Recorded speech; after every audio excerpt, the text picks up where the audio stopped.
প্রিয় দেশবাসী, আসসালামু আলাইকুম। আমি বীর মুক্তিযোদ্ধা হাজী মোহাম্মদ শামসুদ্দিন খন্দকার মহান জাতির উদ্দেশ্যে কিছু কথা বলতেছি। আমি গাজীপুর জেলার জনতার দলের আহ্বায়ক হিসেবে জনতার দলের পক্ষ থেকে সমস্ত দেশবাসীকে আমি আমার দলের পক্ষ থেকে সালাম, শুভেচ্ছা ও অভিনন্দন জানাচ্ছি। আপনারা সবাই জননেতা আজম খানের সালাম নিন, জনতার দলে যোগ দিন। গত 10 তারিখে 10ই সেপ্টেম্বর কালীগঞ্জের বিশাল জনসভায় আমার শ্রদ্ধেয় স্যার জনতার দলের চেয়ারম্যান ব্রিগেডিয়ার জেনারেল অবসরপ্রাপ্ত জনাব শামীম কামাল চৌধুরী সাহেব এবং অন্যান্য আরও যারা ভাইস চেয়ারম্যান ছিলেন,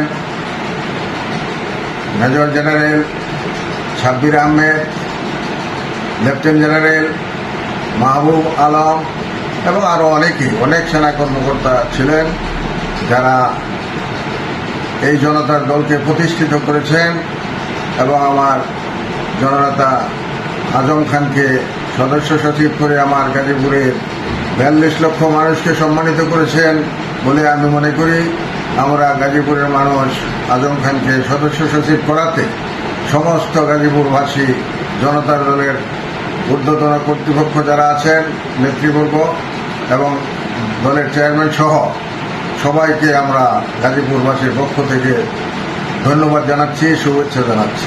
আমরা কৃতজ্ঞতা প্রকাশ করছি যে জাতীয় দলের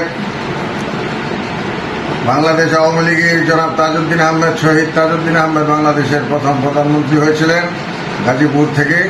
তারপরে আমার জানা মতে আর কেউ নাই যে গাজীপুর জেলায় জাতীয় দলের কোনো সভাপতি অথবা সেক্রেটারি ছিলেন, থাকলেও আমার জানা নাই।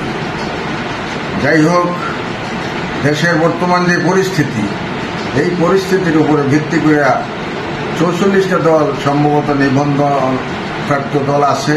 তারপরে আবার প্রশ্ন হইল, আবার কেন নতুন জনতার দল করা হবে বা হচ্ছে?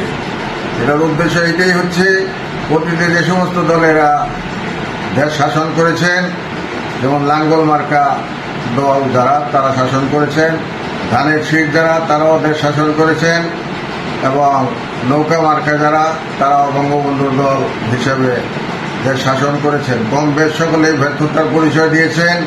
যেই কারণে আমার শ্রদ্ধেয় স্যার জনাব শামীম কামাল চৌধুরী সাহেব সাবেক সেনা কর্মকর্তাদেরকে নিয়ে এবং কালীগঞ্জের আজম খানকে